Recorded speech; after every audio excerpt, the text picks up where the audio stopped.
On this week's edition of the Palace of Pistons podcast, NBA All-Star voting has begun. Will Cade Cunningham make his first All-Star team? We're also talking about Malik Beasley. Should the Pistons be looking to trade their sweet shooting six-man, or is he a player they need to re-sign this offseason? And lastly, we're talking about the Pistons core, and more specifically, Ausar Thompson, who's returned in the last few weeks and gotten his feet wet and is playing some good basketball for the Pistons.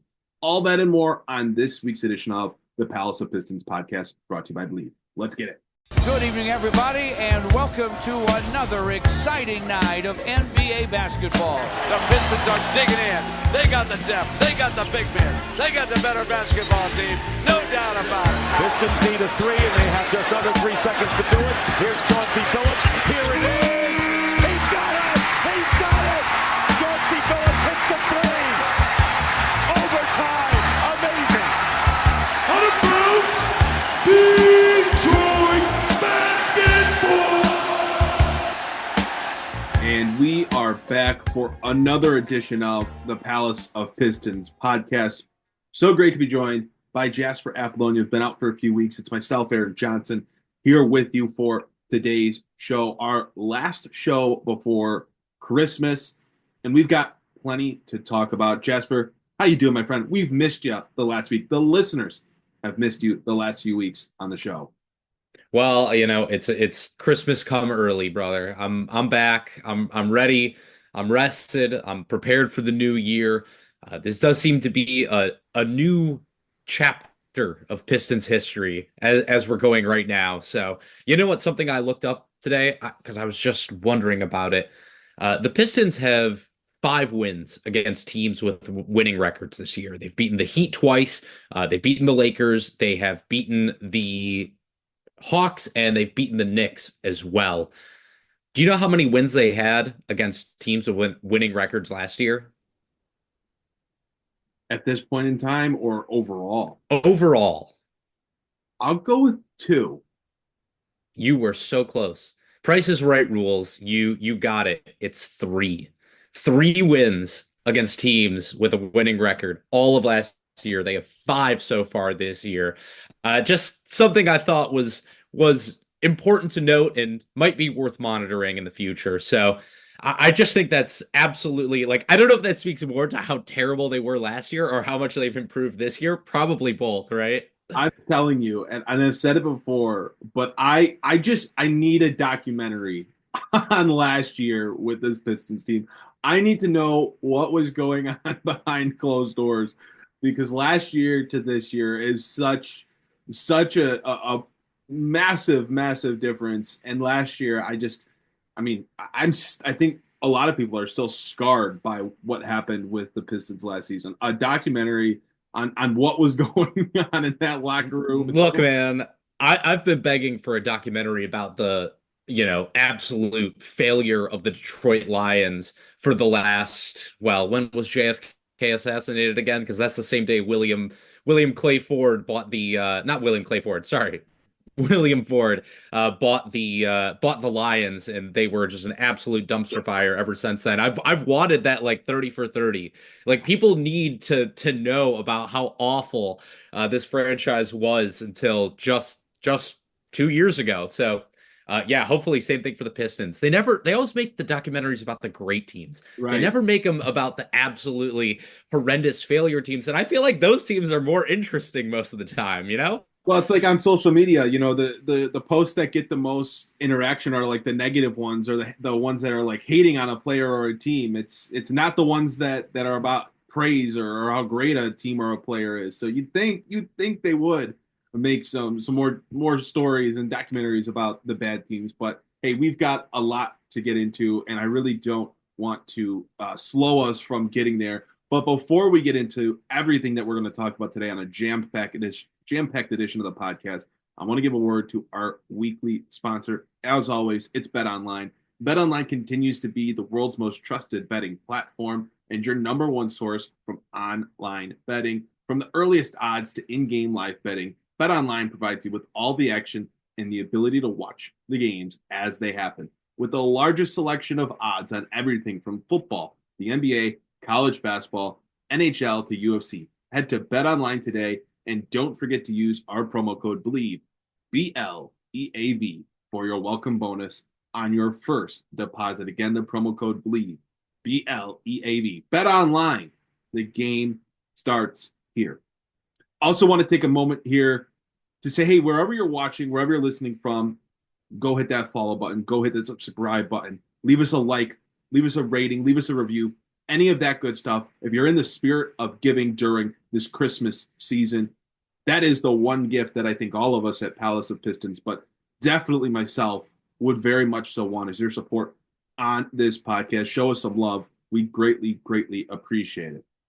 All right, let's get into our first topic, and that is NBA All-Star voting.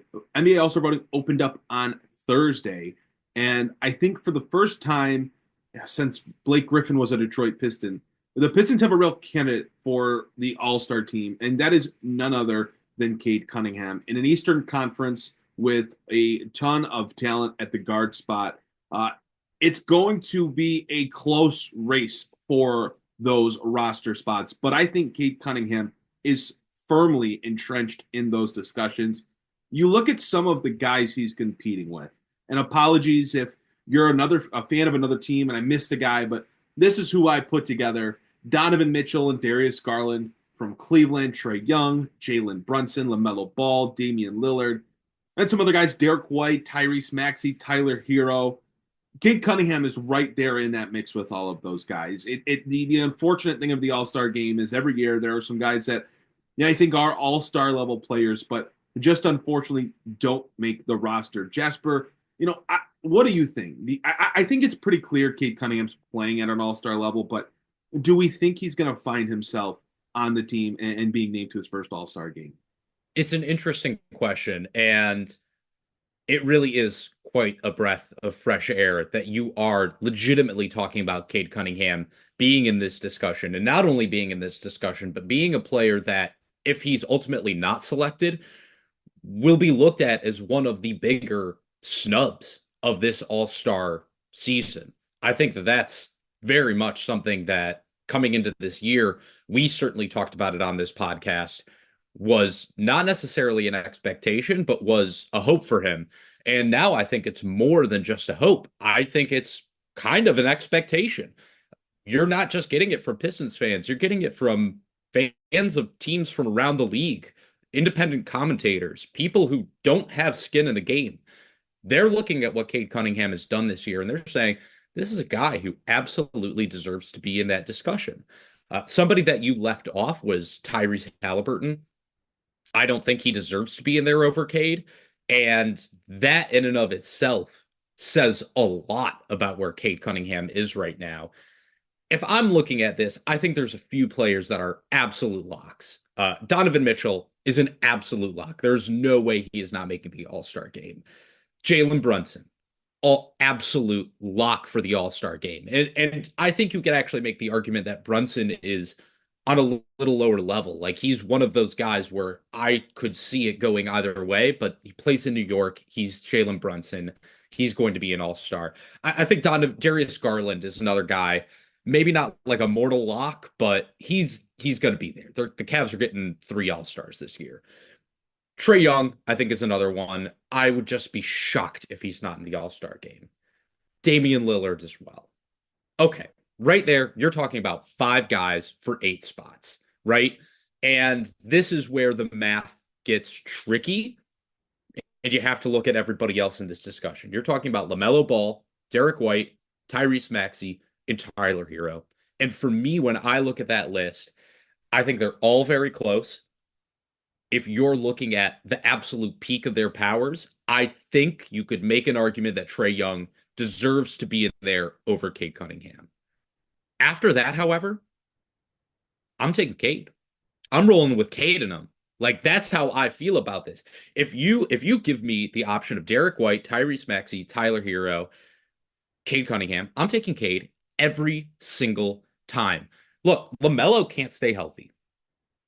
We've talked about Cade Cunningham's turnover issues. LaMelo turns the ball over even more than Cade does at this point, okay? He's a better scorer, yes, but he turns the ball over. He's never healthy. The Hornets have a worse record than the Pistons. Derek White has a usage percentage under 20%. Cade's is over 30%. So I just think from like the standpoint of whose teams are doing more for them, I don't think that's a fair argument. Yeah, Derek White is super efficient, but he's what, the third option on that team, the fourth option some nights. He has the luxury there. Tyrese Maxey just straight up does not deserve it more than Cade. He's not beating him in any statistical category other than points. He's less efficient. He doesn't pass the ball as much. His team is a dumpster fire. I don't think Tyrese Maxey genuinely, he's last on the list. And then lastly, we get to Tyler Hero, who, let's be real, has been on an absolute heater this year. We could talk about that Miami game on that last possession when we were just like, no, just foul Jimmy Butler. We were all losing our minds in the group chat. We were like, why? The only guy who can't touch the ball on that last possession got it. He's somebody you don't want to see with the ball in his hands if you're an opposing player. But like defensively, defense is a part of this game. And Cade Cunningham is a better defender than all of those guys except for Derek White. So to me, I look at this, I don't just think Cade Cunningham is a legitimate argument. I think Cade Cunningham, if he's not selected, will be one of the bigger snubs of this all-star selection. He should be in there. And I'm interested to see if you feel otherwise, Aaron, because I think it's not open and shut, but it's darn near close to it. I think when you look at who's going to make the team, you laid it out pretty clearly. And if you're thinking in the coach's mind, in the fans' mind, in how the league voting works, like you were pretty much spot on when you ran through those first five guys that are going to make the team. Donovan Mitchell, Darius Garland, Damian Lillard, Jalen Brunson, and who was the last one that you had? Trae Young. Trae Young. And I think all those are fair. They are on good teams. They are playing high-level basketball, and they are leaders for their team. I don't know how many more guards they're going to take. Are they going to take 6? Are they going to take 7? They've got to take forwards. They've got to take at least one center. I know the East doesn't have a ton of all-star level centers, so maybe that's something that helps someone like Cade get on the roster. I think Cade Cunningham has played at an all-star level this year. 23.5 points per game, nearly 10 assists per game, over 7 rebounds per game. His efficiency, something he's been dragged on since he came in the league. Well, he's shooting 45% from the field, 39% from the three-point line. He is the best player on a team that is currently in the playoff hunt. They are in the play-in right now, and depending on what happens on Thursday night against the Utah Jazz, they could be a top 8 team in the Eastern Conference. I think there is so clearly a case for Cade Cunningham, but it comes down to the numbers game. And look, I think quite frankly, he's been better than Tyrese Maxey this year. He's been better than Tyrese Halliburton this year. He's been just as good as LaMelo Ball this year. And when you look at someone like LaMelo Ball, who I think is probably, I think it comes down to some, if they're taking 6 and they've got one roster spot left for that guard spot, I think it comes down to someone like Cade and LaMelo Ball. Well, currently the Pistons have a better record. Cade Cunningham has statistically been just as good as LaMelo Ball. Cade Cunningham has been, knock on wood, if you're a Pistons fan, he's been healthier than LaMelo Ball. So there are some factors that play in Cade Cunningham's, way, but it's I think it comes down to a numbers game, because I think 5 guys are on that team already. Unless one of them gets hurt, bows out, whatever, those 5 that we've talked about are going to be on the team. So if there's one spot left, it's going to be dicey. And I could see someone like Tyler Hero get his first nod to the All-Star game, because he has been a constant for Miami this year. He has been very good for them this year.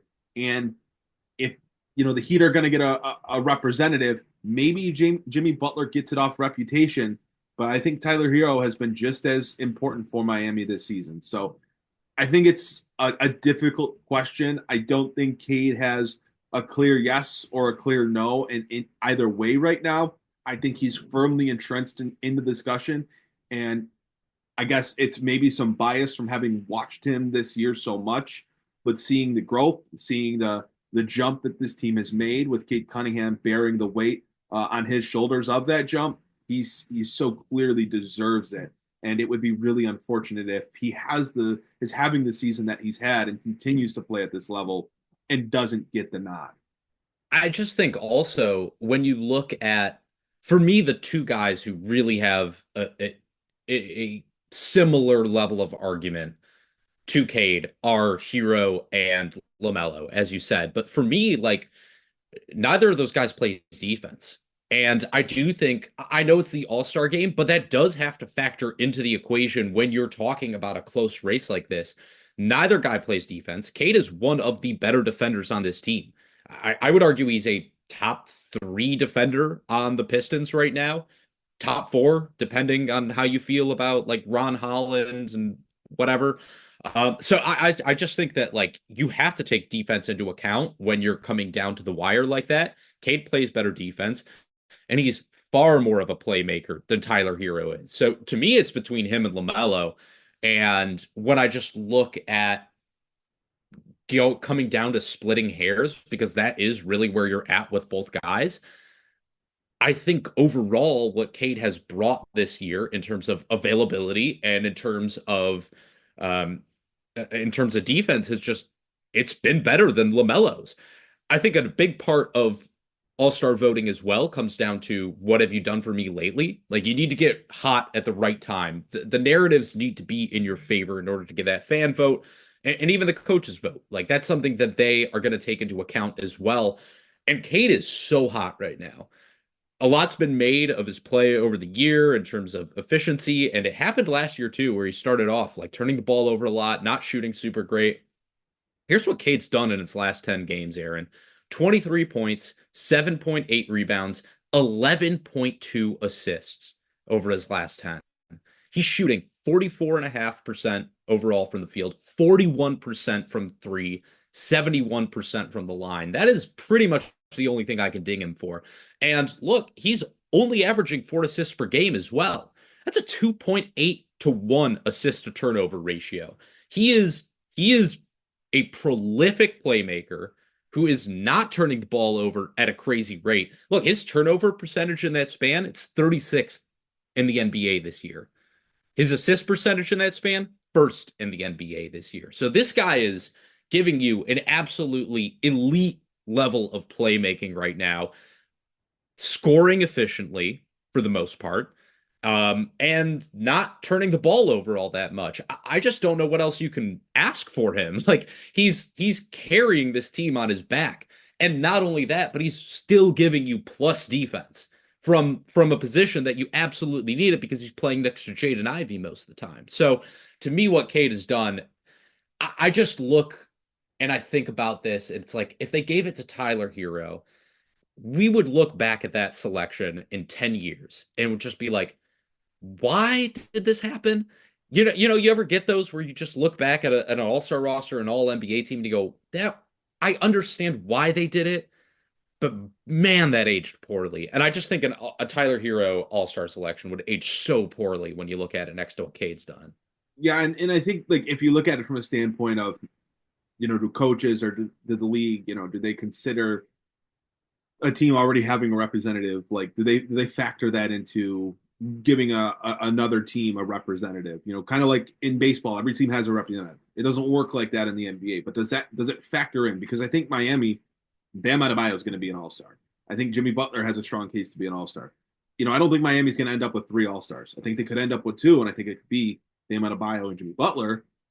I just don't know if they give that third one to Tyler Hero when, you know, you have someone like Cade Cunningham or you have someone like LaMelo Ball who is maybe just as good or maybe been better, and that team doesn't have a representative. I wonder if that plays a factor at all in the decision-making. But it's we've got a long way to go. All-Star voting just opened up on Thursday. Obviously, the game isn't being played for quite some time.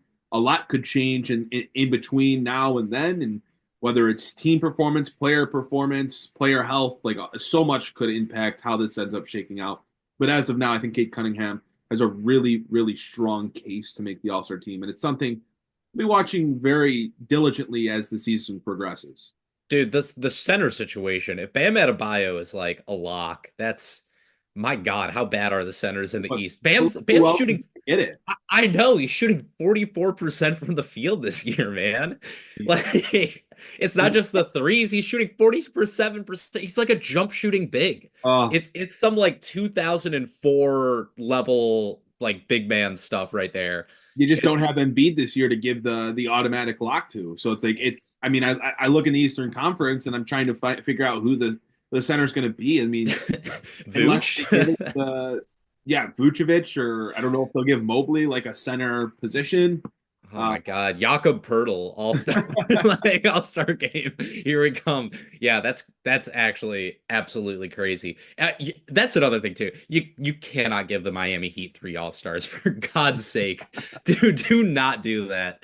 Oh man. All right, let's move on into our second topic. This is kind of going to piggyback off of what I wrote on palaceofpistons.com on our Substack earlier this week. If you haven't subscribed to the Substack, this is a perfect call out to do so now. Palaceofpistons.com. It's in the link is in our show notes wherever you're watching or listening from. So just click on that link to our website, type in your email. It takes 15 seconds to do, and you'll be subscribed to our Substack. So you'll get all of our posts sent directly to you as soon as they go live, completely free of charge. There's no financial commitment from you. It just helps us tremendously. And again, during the season of giving, we greatly appreciate it. We did get a couple more since we called out last week, subscribing and helping us get over our current goal, and you guys did just that. So please continue to subscribe. But I want to talk about piggybacking off what I wrote about earlier this week on Malik Beasley. He has been an absolute phenomenal piece for the Pistons this year. Arguably been the best value signing of the offseason. Came to Detroit on a 1-year, $6 million contract. But the problem is that contract is only for one season, and he's due up at the end of this year. So you look at where the Pistons are at. They're on the verge of being a play-in team. They're on the verge of being on the outside looking in of the play-in picture. And you start to wonder, yeah, it's only December, but beginning of February is going to be here before you know it. And teams are going to have to make decisions if they want to be buyers or sellers or just kind of stand pat at the trade deadline. And if you're the Pistons, Malik Beasley is going to have really strong value on the trade market. And I think that's going to be a key point of this discussion is if you're the Pistons, are you potentially looking at moving Beasley and quote unquote selling high on a player having a really good year here? Or are you looking at what he's doing? Are you looking at the impact that he's had both on the court, in the community, and in the locker room and saying, hey, this is a guy that we think wants to be here. We think we could have a strong chance of re-signing and keeping him through the end of this year and then trying to sign him to a longer-term contract in free agency. It's important to note the Pistons cannot do any sort of extension with Malik Beasley right now. He's going to be an unrestricted free agent at the end of the season, so they'd have to wait until the free agency period in July to begin negotiating any sort of contract with Beasley. Jasper, should the Pistons be selling on Malik Beasley, or should they be trying to re-sign Malik Beasley long-term?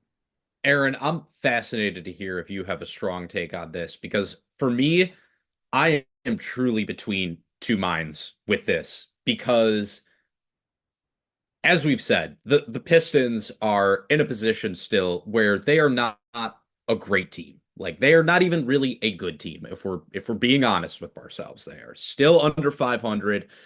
They don't have. It still is going to drive me crazy. They don't have a future first rounder to trade until 2028. They are in a little bit of an asset. They have a dearth of assets right now. Like I know they have some young guys, but those young guys are up for extensions or they're really raw. They don't necessarily have a lot of chips to play with. And that includes their veterans. Like Tim Hardaway Jr. is not getting you a lot of the trade market. Tobias Harris is not fetching you a first round pick in return. I just don't see that happening. Malik Beasley is, as of right now, outside of maybe Ron Holland and Ausar Thompson, and obviously Cade Cunningham, I think arguably your best trade chip at this point. And the Pistons are still not in a place where they have a roster that is set for the future. So I can certainly see the argument that if a team is going to give you a first round pick or a genuine young asset back for Malik Beasley, I could certainly be talked into that. On the other hand, I look what Dennis Schroeder just got in return for the Brooklyn Nets, which was 3 second-round picks. That's not necessarily a trade package that would move me in that return. And then when you look at, on the other hand, how good Malik Beasley has been, I was so glad that you came out with that article, because literally the night before at 3 a.m., I was on NBA.com/stats looking at Malik Beasley stats. Don't ask me why. That was a little bit of kismet right there where you came out with that, because I was looking at Malik Beasley, and he is just on an absolute heater, Aaron. He is tearing it up right now. Here's what he's doing in his last 18 games, okay? 18.7 points per game, 48% from the floor, 44.5% from three. He's got a 65% true shooting percentage. He's taking 9.6 threes per game, hitting 4.3 of them. And not only that, but he and Cade have a positive net rating of plus 8.6 during that span in nearly 300 minutes played. So that's the other side of the argument. It's like, yes, I can understand where you want to pick up assets for the future. You're looking at Malik Beasley, you're saying, we don't have him signed for another year. We could lose him for nothing. But on the other hand, you're one of the few teams with legitimate cap space this upcoming offseason. You can't forget about that new CBA. Teams are going to get hit at that second apron. They are not going to have anything to spend. That's another reason why the Nets moved off of Dennis Schroeder, because they can re-sign him if they really wanted to. They need to free up money for this offseason. So keeping that powder for Malik Beasley, you could re-sign him as an unrestricted free agent, no problem. There's the other aspect of it too, where he has been, I think you could argue, their second best player this whole year. And the partnership that he has with Cade Cunningham as of right now, we're talking about Cade pushing himself into all-star contention. I don't think it's a coincidence that his numbers improving and Malik Beasley's numbers improving happened at pretty much the exact same time. Like, those two guys play off each other really well. The Pistons are a legitimately good team when they are on the floor together. That spacing is not something that you can just replicate. It's not like you can move Malik Beasley off your team and then have another 45% three-point shooter who's taking 10 a game step into that lineup. No, that's a void you cannot fill. There's no one on this roster who can fill that void. So I think the issue is, if you do trade Malik Beasley, you're now looking at a team in position where your best player no longer has the help that he needs to be successful, when you're already not a great spacing team this year. And if you're taking that away from Cade, I think you can make the argument trading Malik Beasley would be worse for you in the future, because it stunts the development of your young players. If you are going to play Ron Holland, if you are going to play Ausar Thompson, you need spacing around them. I just think if you get Malik Beasley off this team, it messes everything up. And I'm not even talking about like, oh, we need to make the play-in, we need to shoot for the 8 seed. No, I'm saying, like, if you want to see that upward trajectory that you need as a young team to go into next season and improve and learn lessons and see exactly what you're going to get from this roster and the new moves you need to make moving forward, you need to have a player like Malik Beasley on it. So I see both sides, but I think I come down ultimately in the camp of keep Malik Beasley. And I did not think that was something I was going to be saying at the beginning of this year. Yeah, it is. It is such a toss-up, because if you're telling me, and I put my GM hat on, that I can get a top 25 pick for Malik Beasley, and I look at where my assets are at, thanks to the previous regime, and I say, man, having that first round pick available, whether it's to use in the upcoming draft or to have in the trade market as part of a package to go get someone, it's worth having. But on the flip side, Malik Beasley is just 28 years old. He just turned 28. This is not a guy that you're going to sign to a 2, 3, 4-year extension, and he's going to be entering the end of his career. He is going to be, should be a good player through that next contract. He has been such an important part of what the Pistons have done this year, more than I could have ever imagined when the Pistons signed him, and probably more than what the Pistons themselves had imagined when they signed him. And I look at the impact that he's having. He is beloved in that locker room. He has been endeared by a fan base that is looking for, guys that are going to help this team win and get this team to where fans want this team to be. And his on-court production has been absolutely stellar. So if I'm the Pistons, as much as I'd like a top 25 pick, and I wouldn't be mad if the Pistons opted to go that way, but if they feel they have a really good shot at bringing back Malik Beasley, I think looking at what he brings to the table, I would hold on to him. I think if there's other guys that they could leverage into getting a first, I would look at other guys to do that if they really want another first-round pick before trading Malik Beasley, because, man, he's just been great this year. And I think you hit it on the head when you said it's not a surprise that both he and Cade Cunningham's numbers took a jump at the same time because they started playing together more. They built that chemistry. I mean, Cade's having these 11, 14, 20 assist games in the same nights where Malik Beasley's knocking down 4, 5, 6 triples. Like, those assists are going to Malik Beasley, and they are playing off each other so well. The numbers that you shared so directly show that. So, as much as it'd be good to add that asset, there should be another way with all of the young talent that you have on the roster to get there if you really want to. And I just think, look, even if your goal is to keep that first round pick this year and not end up making the playoffs, which, let's be frank, it probably is for the Pistons in this good of a draft class, next year, there's probably going to be some pressure to make the playoffs, whether it's from Cade Cunningham's camp or from ownership. Like, the general manager, the front office, the head coach are going to have had a year to figure some things out, put some plans in place. Next year's probably going to be a year where the Pistons want and need to take a more significant jump. So having a guy like Malik Beasley is going to certainly help them in that regard. Truly a toss-up to me. You could sell me on it either way.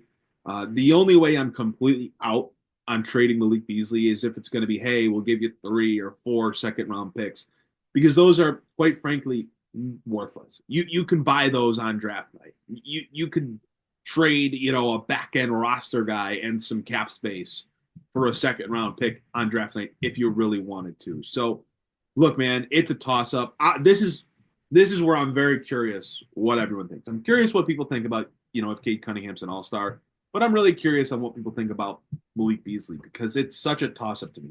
Do you trade him now when his value's pretty high, or do you try to re-sign him in the offseason, knowing there's a chance he might sign elsewhere? But do you hold off on trading him and try to re-sign him because of how good he's been for this roster? I'm curious what everyone else thinks. Jasper, anything to add here before we move on? Yeah, I just think two quick things. One, where else is Malik Beasley going to sign? I think you have to take that into account. Brooklyn, it's kind of here or Brooklyn. Those are kind of his only options. No one else has cap space, and I think that's worth looking at. If he seems to like it in Detroit, I think you can make a legitimate argument just based on what the scenarios available to him are that staying in Detroit makes sense for him during this offseason. I just can't believe how good he's been, man. Veteran minimum signing, and they're getting 19 points on 45% from 3, on 10 attempts per game. It's just been awesome. And the other thing I will say is, we've talked about the flexibility and what we want with that in terms of the future. There is the pick for this year is only protected through top 13. I know it is a long shot, but the Pistons are technically in contention, and I think they will probably stay in contention for a play-in spot this year. There is a scenario where you just bite the bullet and you make the playoffs, sneak in there, and you lose your pick for this year, and that sucks, but you have flexibility moving forward. And I don't think that's the worst thing in the world either, because if you do want to take a step forward, if you are going to, make a trade for another legitimate established player, I think it's going to take young players and probably picks to do so. And that in and of itself, I think, opens something else. So keeping Malik Beasley, going all in, pushing in your chips a little bit, hoping for the best, but preparing for the worst. It's not the worst thing in the entire world. And if all you're going to get is a few second round picks back for him in trade market anyway, I'd rather just say, screw it. We'll take our chances in unrestricted free agency and just see where the dice fall. Man, that's an interesting point that you bring up. And it's something that maybe that indicates what the Pistons do with the trade deadline with all of the cap space that they have. I mean, we've been talking about it for years now. And we're if they keep this first round pick, and fall out of the playoff picture, we're going to continue to talk about it next year. What if the Pistons did just bite the bullet and said, what the hell? Let's make a move to go get a guy that's going to help us, solidify our playoff hunt. And they get in the playoffs. They lose that first round pick this year, but then they're done owing Houston once and for all. I mean, it was an absurd clause in the trade, that Troy Weaver made when they traded with the Rockets to acquire the draft rights to Isaiah Stewart all the way back in 2020, 2021. Yep, 2020. I mean, absolutely insane that he, capped that first round pick the way that he did. What if they just say, dude, we're done living in this hell every year of like not having that first to trade, and they bite the bullet, use the cap space to go get someone? That's an interesting discussion. I'd be interested to look into the reality of that. But it's top 13 protected. So if you make the playoffs, you're in. Yeah. So I don't know. I mean, they could actually even miss the playoffs and like lose the pick, which would be obviously worst case scenario. Right. But I don't know. I think it's in play, and it's just another way of thinking about it. And that's why I'm so open to all the different possibilities here. If somebody has a strong take on it, I'm not going to necessarily argue with them about having that take, but I think both sides of the argument have very, very legitimate reasons. All right, let's move into our third and final topic. We're talking about Ausar Thompson and this Pistons core. Thompson returned to the team in late November after battling a blood clot health issue that ended his rookie season, but finally starting to get his feet back under him. And you look back at the Miami game on Monday night, and the Pistons needed everything that Ausar Thompson gave them, especially without Tobias Harris and Jaden Ivey. Thompson played a stellar game on both sides of the court, did a phenomenal job guarding Tyler Hero, a guy that, we just talked about being an all-star candidate, and a guy that had killed the Pistons earlier this year when Ausar Thompson wasn't available. So Thompson did a phenomenal job defensively on him. He did a really nice job finishing around the rim, running in transition. He finished off some really nice feeds from Cade Cunningham, even knocked down a triple. Man, we look at the core of Detroit, the core four, the core five, if you include Ron Holland. And it's like, obviously, Cade Cunningham is there at the top.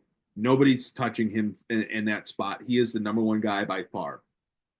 But you look at the other guys, and it's Ron Holland, it's Jalen Duren, it's Jaden Ivey, and it's Ausar Thompson.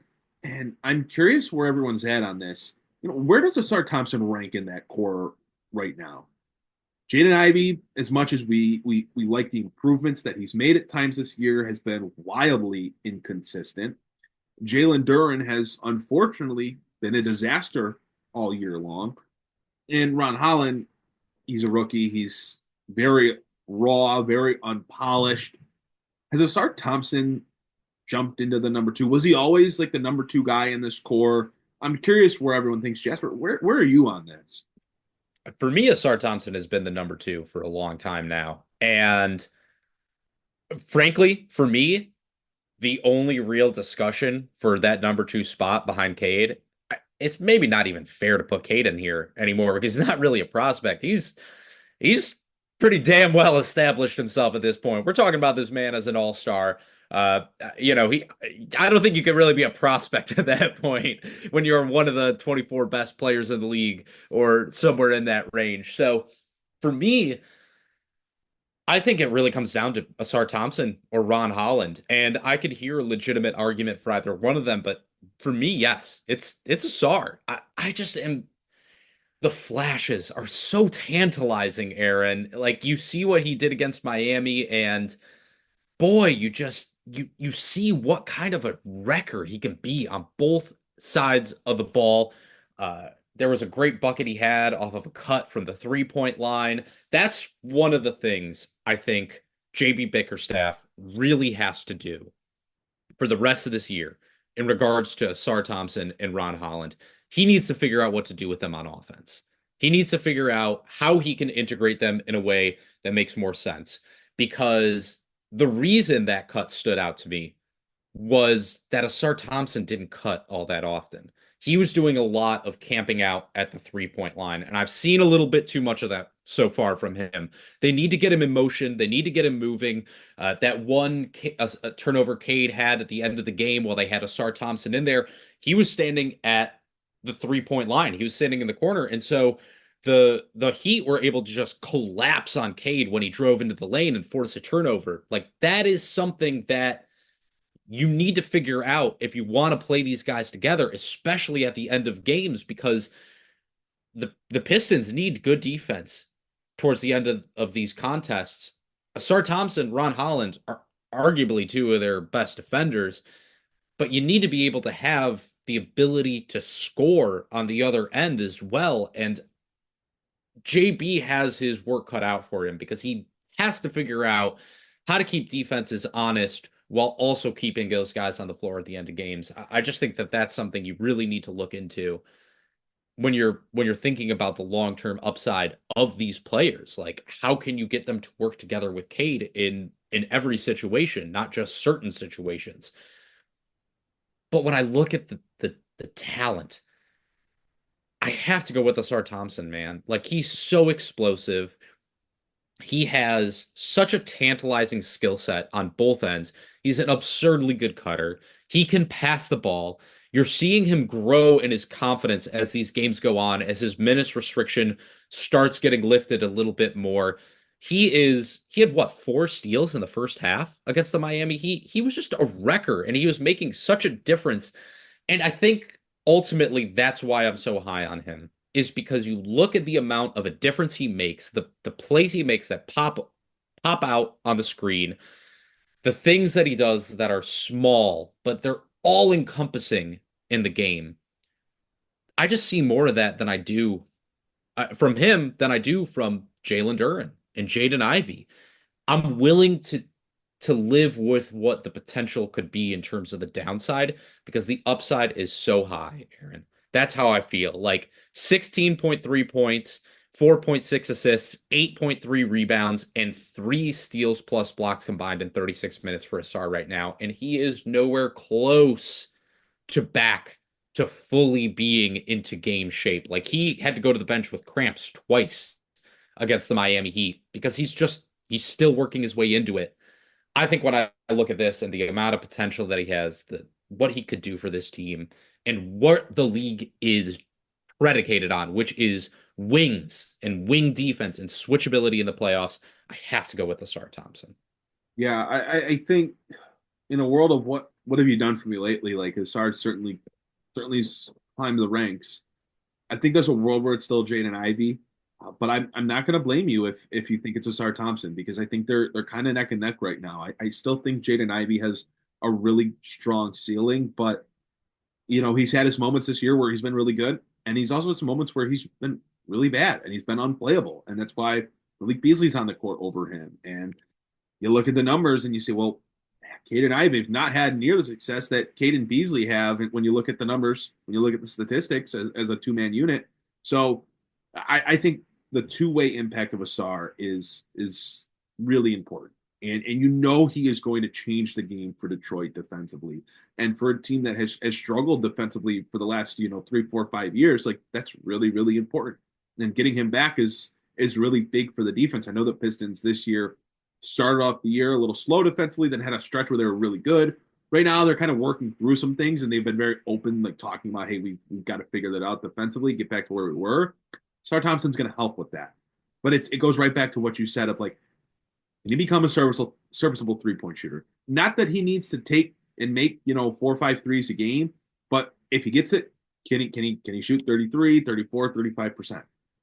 Can he continue to find other ways to contribute offensively? Can he be a slasher? Can he be a cutter? we know he can finish at the rim and pick and rolls and on those cuts to the basket in transition. So finding ways to maximize him there, make him efficient there, and giving the Pistons some points because like the Pistons can be a good defensive team if they wanted to go with these all defensive guys out there, but you need guys that can score in the NBA as well. And so it's going to be important for Ausar Thompson that he continues to find ways to contribute on that side of the court. But man, you look at what he did in that Miami game, and obviously they don't win it without Cade Cunningham. Obviously they don't win it without Malik Beasley. But I think if you're looking for obviously who they don't win it with next on the list, it's Ausar Thompson, and his impact was massive in that game. And it's just a sign, I think, of things to come as he continues to get his conditioning under him.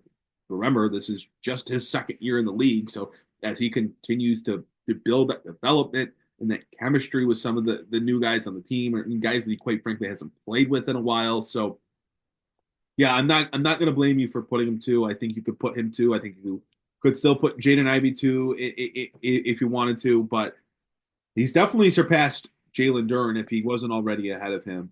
I really like what I saw from Ausar Thompson against the Miami Heat, and hopefully that's just a sign of things to come as things progress throughout the season. Here's my argument for him over Ivy. With Ausar Thompson, the range of outcomes is so wide in the sense of like he could get 10 if he gets like 10-15% better at everything, you're talking about like a borderline all-star. You're talking about like an Andre Iguodala type of player. Like you're talking about a dude who is just really good at every single thing on the floor except for shooting. If he just gets 10% better at everything, and you can make that guy work in a lot of different lineups, you can figure out a lot of different roles for a player like that. With Jaden Ivey, you know what he has to get better at, but you also know the things that like I don't think Jaden Ivey's ever going to be a good defender. Like I don't ever see that being in the cards for him.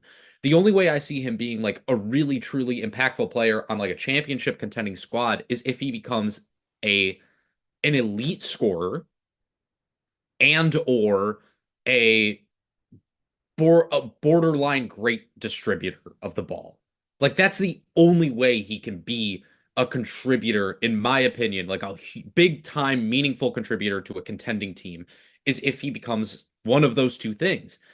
And that's going to require a big jump from him, like a really big jump, and one that is, in my opinion, much harder to pull off than Ausar Thompson just getting marginally better at a lot of things. So that's another reason. Like I know that the downside for Ausar is that he's completely unplayable. I don't think that kind of downside necessarily exists for Jaden Ivey. Like I think he could have a bench role at the very worst for the next 10 years. Fine. Ausar Thompson, if things don't work out, could be out of the league in 5 years. I could see that happening. It's there.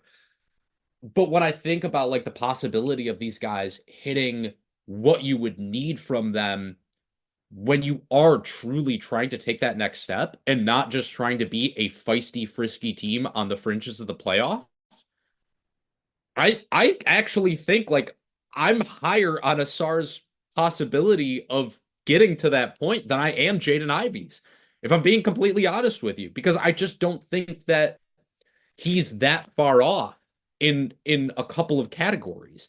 Whereas with Jaden Ivey, it's like you have to take this path with Jaden Ivey, and you have to hope he becomes not just good or really good, but like elite at these things, where he hasn't shown in any consistent way the ability to be elite at those things.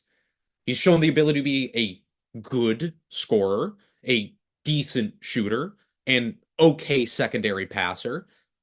But what has he ever really shown you other than that?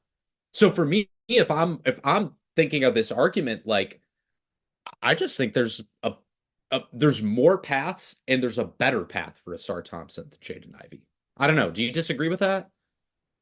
I don't have like a super strong feeling on it because it's like, are we just? I mean, I don't know. I feel like Jaden Ivey was so good at the start of the year that it was so refreshing to see him playing so well. There was just like, man, like this is what we've been waiting for. This is what we thought Jaden Ivey was going to continue to be. Like he lost that that year last year, and he's lost so much of his development to that. And then obviously before he's now missing some time, he was pretty inconsistent. He had those games where he had, 20-something points in the game winner and was really good in the game against Toronto, but had the games where against Boston where he couldn't find the bottom of the basket. So I don't want to fall into the "what have you done for me lately" type of situation, but I think there's, like I said, I think there's a world where Ausar's the higher end talent. I think there's a world where Ivy is. But I don't even think it's like, what have you done for me lately? I don't know if you remember, like a month and a half ago when Jaden Ivey was playing well, and Mike asked us on the pod if we were buying or selling Ivy as the long-term partner next to Cade. You bought, I sold. And for the same reasons I feel the way that I do now. It's there hasn't been the consistency there. He hasn't shown the ability to be a good defender. And even when he's playing well, he's not playing at a high enough level as a scorer or as a passer in order to justify like buying into him long term as the future of this team. And like, we also cannot forget, he is extension eligible this offseason. Like, what are you going to pay Jaden Ivey? I'm not sold, man. Like, good Jaden Ivey, bad Jaden Ivey. I see the merit in both of them, but not as a secondary guy next to Cade. I think he is a Malik Monk sixth man guy. Like, he's a good scorer, he's a good passer, but he's not great at either of them. He can hurt the other players, like he can hurt the opposing team on a good night, but like, that's not the dude who's driving your success. I just think that it's not going to happen for him. Maybe that is the case, but I'm just not willing to just give up on him yet after what he went through last year. And yeah, he's extension eligible this summer, but the Pistons don't have to commit to him this summer. He could still be a restricted free agent the year after that. So it's like, I don't think the Pistons have to make that decision. I don't disagree. Like, it's been what it's been with Jaden Ivey. He's had the moments where he's been good, but he's also had the moments where he's been very mediocre. I don't want to say like where he's been good at so far this year is the peak of that. I'd like to think that, whatever he is, 21 years old, there's going to continue to be progression, especially for guards in the NBA. And again, he lost last year. Like, I don't want to overlook that. He was put in such a tough situation that it was so hard for him to get anything out of last season. So I don't want to give up on him there. I want to continue to give him the benefit of the doubt on a bad team that he's going to continue to learn and progress. Third head coach in 3 seasons. Let's give him an environment to grow in and develop in, and let's see if he's the guy that we thought he could be at the end of his rookie season when he was a really, really good prospect. Yeah, I don't know. I see your argument. I guess just for me, like, when Ausar Thompson has a bad game, he still jumps off the screen to you, right? When Jaden Ivey has a bad game, he's invisible. Like, he's utterly invisible when I see him on the court. And so I guess for me, like, I'd rather roll with a guy that pops off the screen to me every game, regardless of whether he's playing well or not. I just think his upside is so high. I'm so in on him. And we also can't forget about Ron Holland. Like, I know he's so raw right now. He might not work with this team long term, but he's been coming along pretty strong. He did not have too bad of a fourth quarter against Boston, and I thought he played okay against Miami as well. So, the Pistons are still in a good, they're in a decent position right now, and luckily this is not something that they have to figure out this trade deadline. Let us know what you think in the comment section or tweet us at Palace of Pistons. Let us know what you think about this. Where do you rank the current Detroit core right now amongst one another? Let us know what you think. But that is going to do it for this week's edition of the Palace of Pistons podcast. Before you go, make sure, again, wherever you're watching or listening from, you followed, you're subscribed, you're rated, you liked, you commented, all that good stuff. Want to know what you think of the show. Want to know what you thought about today's topics. Let us know what you think. Make sure you're following us on our Substack. Subscribe to our Substack, palaceofpistons.com, completely free to you. And follow us on all our socials. Palace of Pistons on X, Palace of Pistons on Facebook. We're on Blue Sky as well, doing a little bit over there. We've got a TikTok and Instagram that don't really get posted on too much, but maybe that changes in 2025 as we get into the new year. But appreciate everyone's support and wish everyone a really, really great Christmas season and new year. I'm not sure if we'll have a show for you next week, just with the holidays and events, family traveling, all of that good stuff. We might not have a show for you next week, but even if we don't, we'll still be online on X and talking about the Pistons. So you can certainly interact with us there. But that is going to do it for this week's edition of the Palace of Pistons podcast, brought to you by Believe. Again, use our sponsor Bet Online and use our promo code Believe for a welcome bonus on your first deposit. Thanks so much for listening to this week's edition of the Palace of Pistons podcast. We'll see you guys next time.